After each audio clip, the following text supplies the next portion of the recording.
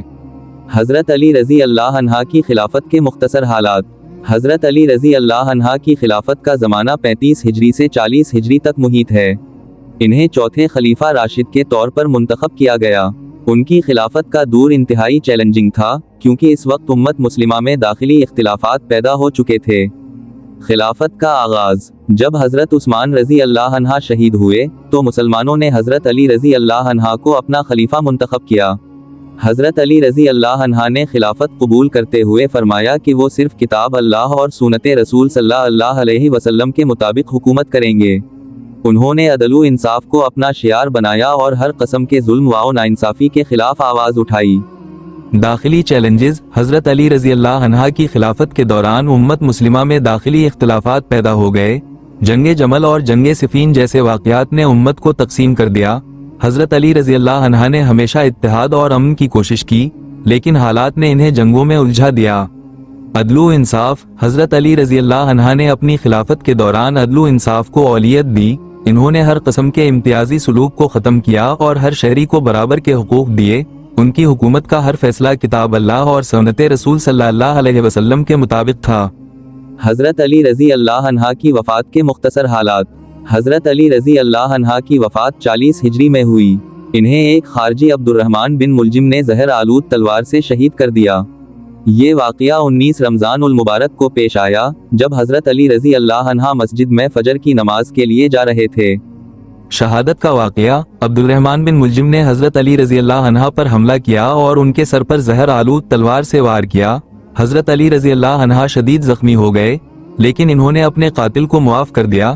انہوں نے فرمایا، اگر میں زندہ بچ گیا تو میں خود فیصلہ کروں گا، اور اگر میں شہید ہو گیا تو تمہیں معاف کرتا ہوں۔